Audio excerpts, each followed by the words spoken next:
Hi, my name is Maria Hunt, and I'm the interviewer for the Public Library of Cincinnati and Hamilton County. And I'm interviewing Vasil Dmitry Ognenoff. Today is Wednesday, November 15th, 2006, at the Green Township Library. Our camera operator today is Sarah Knatzer. Vasil, you got a great story to tell us. Go right ahead. Well, the primary thing I'd like to emphasize here, I served with a group of people in the Navy that very little known about them except that they were activated at the beginning of World War II. They used to be activated in World War I, but in World War II, President Roosevelt said we need to arm all of our U.S. flag ships to protect themselves, and so the Navy unit that I was called to serve was part of that unit. In other words, we manned usually one surface gun, 4-50 gun on the ship, and then we usually had a couple of 3-50 dual-purpose guns on the bow of the ship. And originally we had 50 caliber machine guns in the gun tubs about the ship. Those were eventually replaced with 20 millimeter guns, anti-aircraft guns. So the crew people that we served, depending on the size of the ship, from I suppose as little as 39 people to maybe 59 or 60 people, depending on the size of the ship. And one of the ships I served on was a converted luxury liner. And so in that process, of course, we sometimes carried convoy Commodore crew, Navy crew, in addition to the Navy people we had on the ship. But typically on those ships, the ships were under the control of the United States Army. So this particular ship was the third ship I served on. It was the USAT Cristobal. I served, as I said, on 5 ships.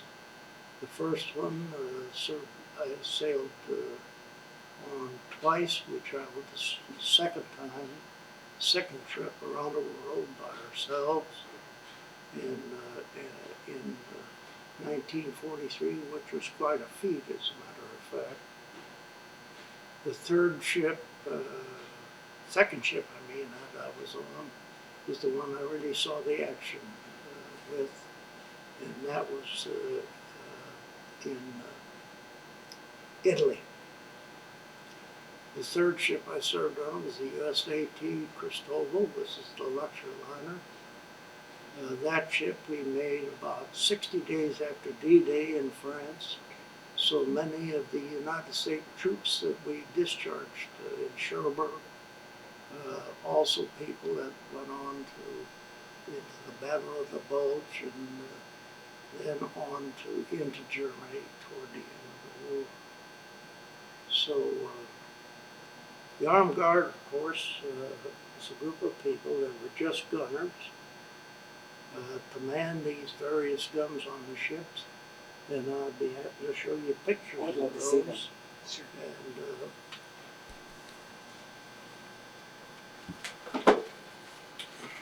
Now, were the armed guards, were they specialized?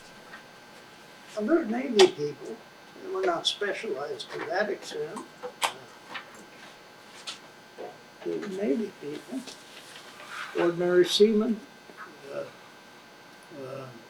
We usually had signalmen. This is some of the people that I was on. And were these gentlemen part of the armed guards also? Well, no, these are some of these are Army people. Okay, so this is me standing here with these. This is 2 soldiers. The bigger ships, they had, of course, Army medics on them, in addition to the amount of troops that we hold.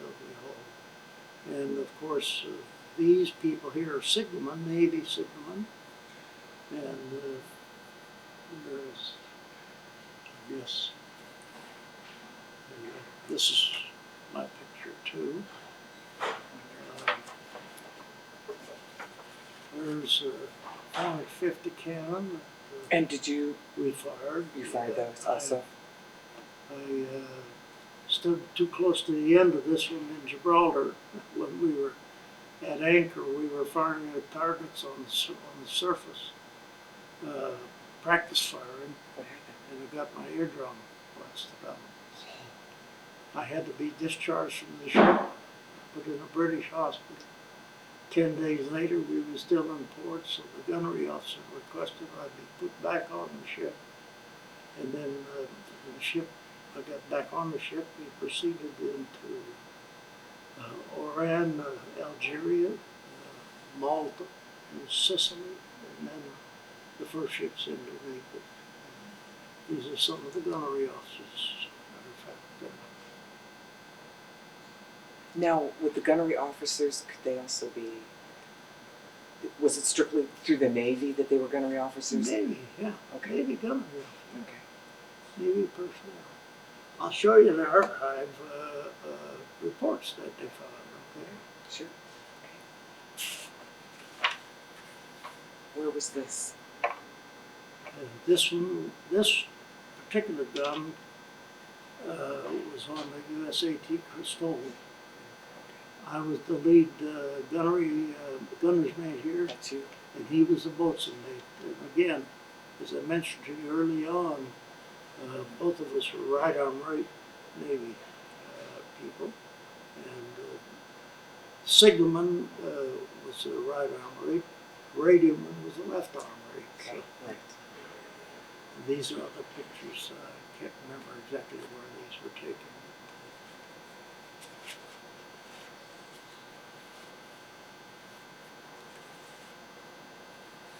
And these are the signalmen, is that correct?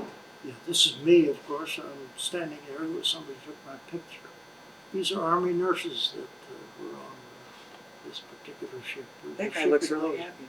We were shipping those. On this ship, we had a piano. It was a luxury liner. So we used to sing a lot of songs with these Army nurses. Oh, good. Is that you? No, that's not me. I don't remember what that is. Signalman. This fella here was for here in Ohio, by the way. How long did it take you to learn to use the guns and the cannons? Was there a special school that you had to go to? Oh yeah, yeah. That was after the second or third ship, by the way. And we had a new gun. The guns that I showed you pictures of were World War I guns. Oh. The government brought these guns back because they were only the things that were available at that time. The ammunition we fired was World War I ammunition. So the new gun that we had coming on was 5-inch 38 gun, and I went to school to learn that gun. And that's where I learned more about 20 millimeter guns and stuff like that. This you see while we were at sea.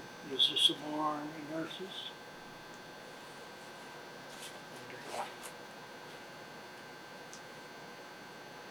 This is the barracks. There's some Army people that were permanent crew, you know, with the Army. Now, were you also on like aircraft carriers? Were gunners set there at all? To kind of classify this, I said most of the regular Navy people didn't really know what to do. So I like to tell them, I told this skipper on the USS Darwin, we were on the defensive team, you fellows are on the offensive team. So that classifies it. You can see the gun tubs. Right. These are 20 millimeter guns that we had. It's an officer, and this was taken ashore somewhere. I can't remember what port. But the gunnery officer we had. We even had 2 Navy officers. unless we were convoy commodores, they brought their own boat. And this is the size of the crew. And these are the gunners, correct? These are all Navy gunners. That's right. And were all of you on the same ship? This Crew was? This is the USAT Crystal. That was the lieutenant, Navy lieutenant. It was the junior grade. What was the average age of the men? From 18, 19 on up to 28, 29, 30. There were some people that were just getting drafted and they enlisted instead of getting drafted. So there was an assorted a group of people.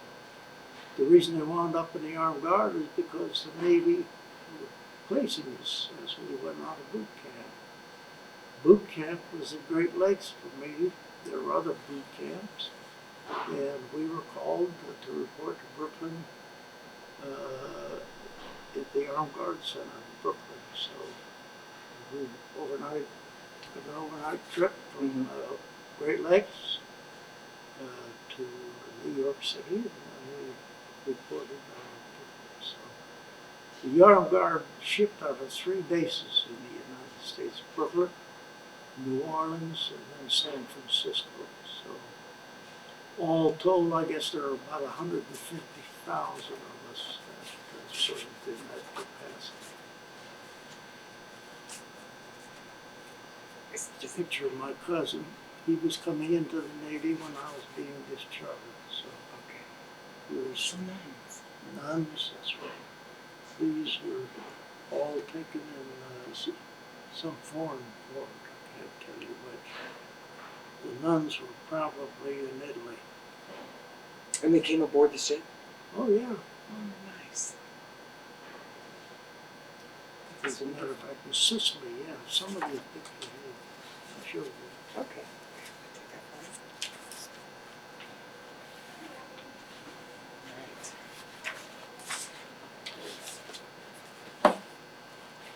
And this is, by the way, a fellow that we have a group. We've had probably 15 or 18,000 of us in this database. He had a brother. He and his brother. He was from North Carolina.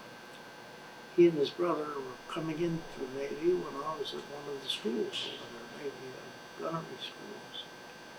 And his brother was the last person sunk off the coast of America toward the end of the war. So in the process, of course, the brother went down with the ship. And so one of the things he did 15 years later was try to get us organized into an organized group, and we then became the Armed Guard. So we had to tell the Navy, you fellows don't know what we did, but we were an official branch of the U.S. Navy on active duty at that time. So our group still meets, as I mentioned to you. Right.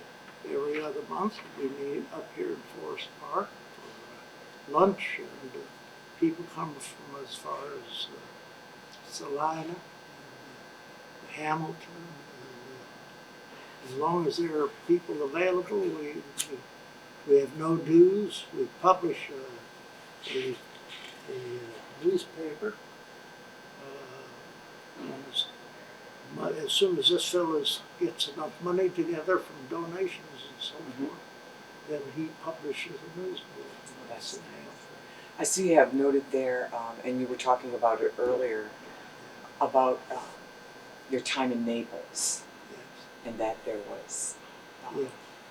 a fairly major altercation. Well, Can you explain about that? The second ship that I was on was the SS Cornelius Gilliam. It was a Liberty ship, by the way, one of the new Liberty ships. And we went aboard that ship, and we proceeded in convoy to Casablanca, and I'm sorry, not Casablanca, Gibraltar. And at Gibraltar, our ship broke off from the convoy. Some went on, but we went at anchor in the harbor in Gibraltar. And that's when I lost my hearing. When we were firing at service targets that the British Navy were towing for. In the process, of course, we were on watch at the same time because there used to be Italian frogmen that were our enemies, swimmers attaching magnetic mines to the hulls of ships. So we had to continually be on guard for that type, swimmers or whatever. But in the process, as I said, I was firing that big 450 gun, directing the fire, and I lost the hearing. I couldn't hear for 2 or 3 days, so my gunnery officer detached me to the ship, and I went into the British hospital, and a British Navy or British Army doctor started working on my ear. I don't know what he did other than put medication of some kind in there, and gradually I began to regain my hearing. So my gunnery officer requested if I was able, he'd like to get me back because there was no replacement for me, you see, available after the ship left the dock. So then I was reattached to the ship, and then we proceeded from there to Oran, Algeria, to Malta, and then to Sicily, and from Sicily up to Naples. And then we were the first ships going into Naples, first Allied ships going into Naples. And at that point, the German Air Force was bombing us 21 days, twice a day, in port. So we fired every day as our ship was targeted, and when the targets were on the other side of the bay, we held fire, but 21 days, twice a day bombing didn't help my ear any much at all. But in any event, as I said, one of my gunners at that point was killed.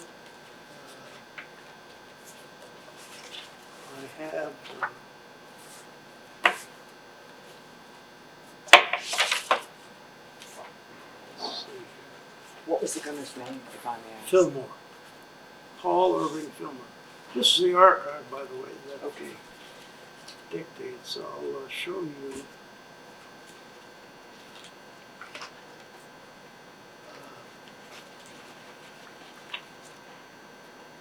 I'll show you a picture that I got off the net, by the way. Okay. Shows the specific place that he was buried. Oh, okay. That's right, because you had mentioned that he was buried in Naples, correct? Naples Cemetery, Army Allied. Would it be in here in this book? Yeah. It might In this be. book? Okay. There we go. I'll open this one.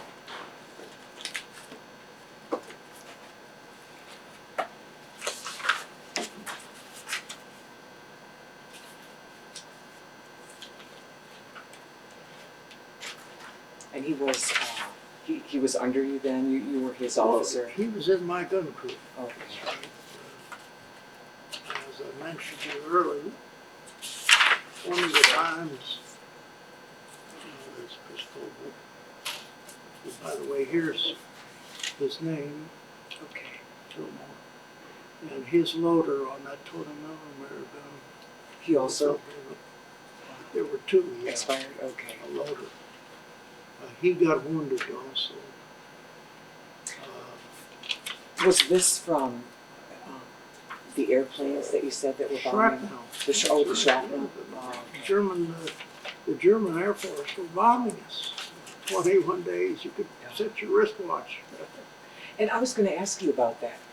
Why so methodical? Why not haphazard to keep someone off guard? Well, I guess you have to ask the Germans about that. Okay. They were very methodical people, and their retreat, they were methodical. We could set our watch. Oh boy, they're coming over the hills now. Well, I guess that would have been to your advantage then, Yeah. Well, so to speak. until Rommel and his group of people were retreating far enough up the boot in Italy. Mussolini was giving up power at that time. If you remember history, he was captured, I guess, by some Italians in North Italy, and he was hung. So they hung him by his feet. It was in the newspapers at that time. So I was, and this is the group. This is our point. Oh, okay, this is your newsletter. Nice.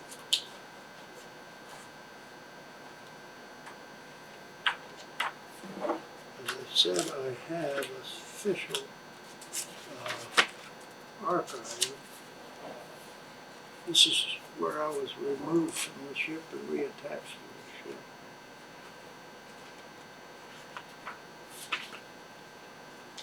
Okay, and that's when you had injured your ear, correct? That's correct. I will, I think I've got it here somewhere, but I looked it up on the net just about 2 years ago. Okay. I got an exact burial place of where he was buried.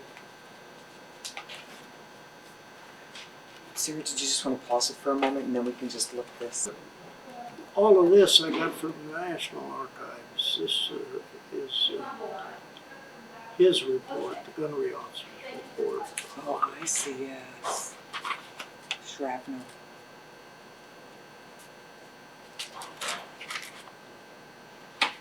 So how did you find that on the internet then? Oh,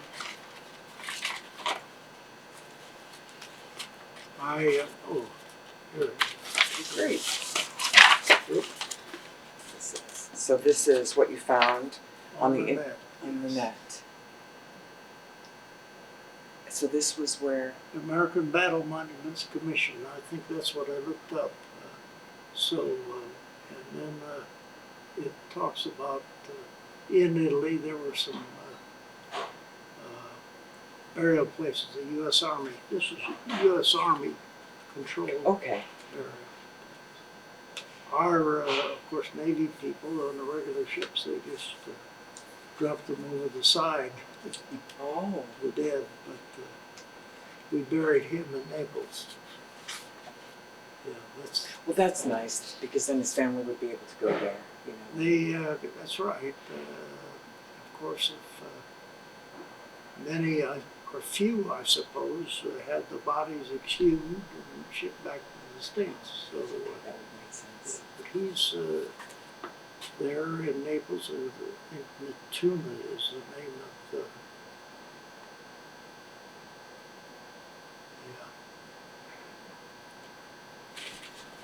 What was the most challenging time during that time that you were a gunner? Well, this one particular ship, as I said, we did the most actual physical contact with the enemy. Was on this second ship that I was on. The first ship, we were part of the largest convoy ever assembled to invade North Africa. We were guarded quite well by British and first American warships in the process. And then the closer we got to North Africa, there were British warships that guarded the convoy. But we were pretty well protected under those circumstances. The second ship that I was on, as I said, followed the retreat of Rommel from North Africa. If you also read Mein Kampf later on, he was in contact with Adolf Hitler, requesting more people, and Adolf told him, one of more people, so you better start pulling back. Mm-hmm. And so that's what he was doing. He retreated from North Africa, across the Mediterranean, and over to Sicily, and from Sicily to Italy. And as the Allies advanced, pushing him, they pushed him up the boot, and then of course Italy fell, and Mussolini fell, the government fell, And Naples, as I said, we were the very first Allied ships into Naples at that time. So I would judge maybe there were 20 or 30 ships. There was a lot of wreckage in the harbor, so some of us had to anchor out. But we were good targets for the German Air Force that were bombing us twice a day. So we could set our watches by the time they were coming. We lost, as I said, we had 2 casualties at that point. One was fellow Fillmore. We buried him in that. The other fellow, I guess he got a Purple Heart when he got back to the States. We don't know, but the crews disbanded, went home on leave, come back to the ports later and reassigned to other ships, you see. What I have are just the National Archive reports of the ships that I've seen. You did mention in your biography that Show this pointer. Okay, sure. This is Sarah, I don't know whether you can see that, but we have a group of people that this guy publishes this magazine. Every time he has enough money to publish it. So he lost his young brother. He was the last person sunk on a ship off of North Carolina. He and his brother both were from North Carolina, so he got together, got it in his head to put our groups, led our group, organize a group. We did a very good job every year. We had national reunions every year, and getting thinner and smaller all the time. I just wanted to go back to that you were discharged in December 4th, 1945. Where were you at months up to that time before you were just discharged? Well, the ship I shipped, the port I shipped out of course, is Brooklyn. Brooklyn Armed Guards Center. I was sent back from Brooklyn Armed Guards Center to Great Lakes for, I guess, reassignment in the Navy if necessary. What I didn't know, of course, is that I was on a minority enlistment. By that means, when I enlisted in the Navy, it was until I got to the age of 21. And that time, all through the war, I got to be in the age of 21, and I was discharged before my 21st birthday. And I did 3 years, 6 months, 4 days in the Navy active duty. As I said later, of course, I went to school on the GI Bill, and I got a commission in the Air Force afterwards. So I did not have to do active duty with the Air Force. And we were talking also before we went on camera about the Air Force, and it was known as what? The Air Corps, is that correct? Army Air Corps. Army Air Corps. Truman, I think, was the president at the time, succeeding Roosevelt. And Congress got the idea that we need to separate the Army Air Corps into a new Air Force. And the new Air Force, the Army Air Corps people were being transferred into the new Air Force. I was scheduled to go, as I said, to report to Lowry Field, Denver, and my orders were canceled at the last moment. So my orders were rescinded. I was put in the reserve. I guess maybe I should also tell you, as a footnote, when I graduated from Indiana University, I was a young fellow in one of the clubs I belonged to. He was younger than I was, but I was a returning GI, so I was head of one of the clubs. He was in the club, But it turned out 50 years later when we had a reunion, he was the governor of Indiana. What do you know? And at the time, of course, I went to Indiana University, Bloomington. We had a reunion. I told the governor, I said, I can't help you, I'm a Buckeye. Well, several weeks after that, I had a stroke. And several weeks after I had a stroke, he had a stroke. He was the governor in the city of Chicago attending a meeting, and they found him in his hotel room. The next day he was dead. So I was lucky to be here. Well, I'm glad you are here because you just give a great deal of information that that we would never know about. Well, the moral of the story is that you need immediate access. If you feel you're having a stroke, you need immediate medical access. Well, this is So, as I said, we still, Armed Guard gets together every other month. We have no dues. This man, in memory of his brother, I guess,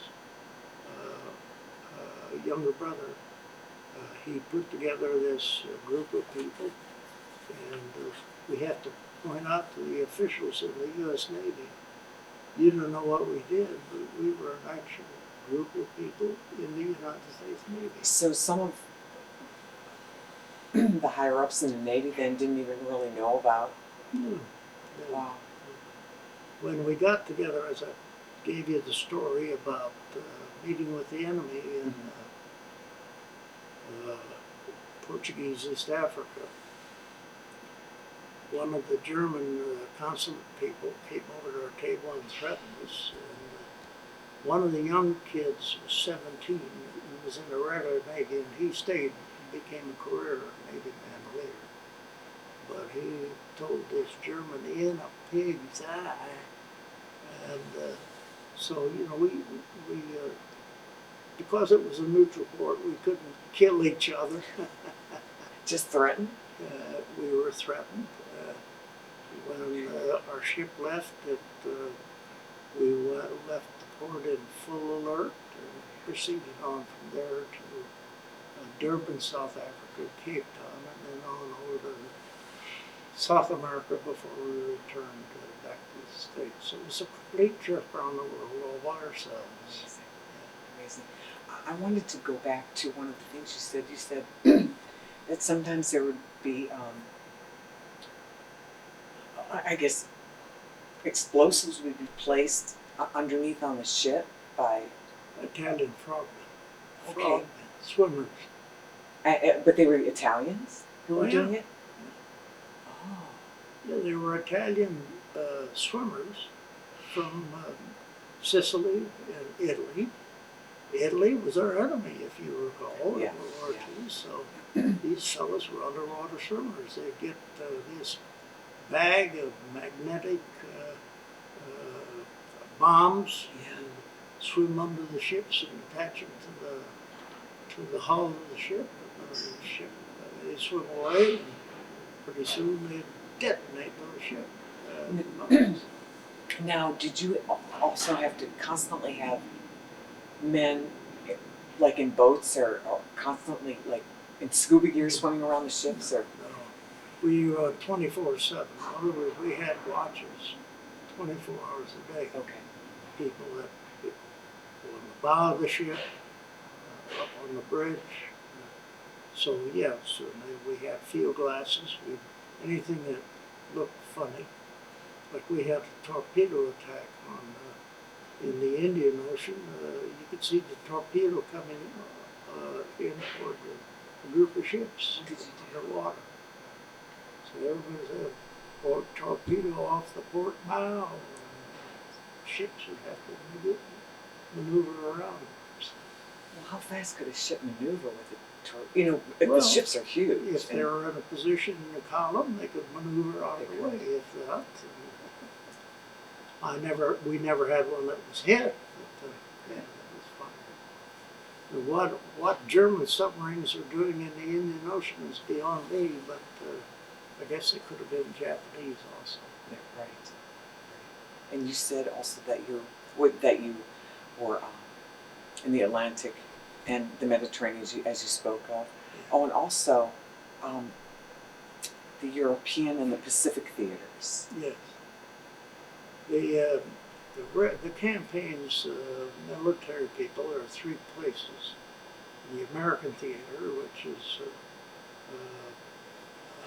in America, Panama, or wherever it is, Alaska, and the European theater of operations, and then the Pacific theater of operations. So those are the three area ribbons that people served in. As I said, my trip around the world, I went around the world, so I served in all three area locations. And then from that point, depending on what kind of battles you were in, the Navy authorized stars for those badges. So I never requested any stars. I understand we're authorized by this fellow in North Carolina that the Congress has authorized battle stars for a couple of places that we served. I've never gone that far. So yeah, we had good conduct ribbon, and we had I guess World War II ribbon. Yeah, so 5 ribbons that I was authorized to wear. That's great. Well, thank you. I can't thank you enough for coming in and being part of the Veterans History Project. Truly, it's a pleasure. It's a pleasure. Yeah. I guess the main thing I want to leave you with, of course, is the Armed Guard. The Armed Guard. The motto is, we aim to deliver. Yeah. We did. Thanks again, Vasil. Yeah. That's wonderful. This is Fillmore's barrel. Oh, so they have an American. Oh, in Nettuno, Italy. Oh, that's nice. Look at that. Yeah. You buried him in a sheet, by the way. Sheet. Yeah. When he was killed, we had no medics on the ship, so we called to the signalman, talked to some Army medics ashore, and one of the medics came aboard, pronounced him dead.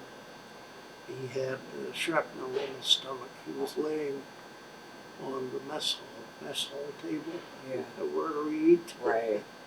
He was laying on that table, bloody, and the Army medic said, well, we'll put him in the sheet.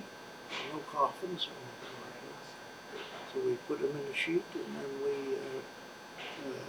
he pronounced him dead. The other man doctored his arm. Then we went ashore and buried this fellow in the tomb. He was a young fellow, probably 18, 19 years old. That was the close contact I had. Everything else, bombings and so forth, of course, were defensive. As I tell my regular Navy friends, we were the defensive team. You fellows were the offensive team. Well, thank you so much.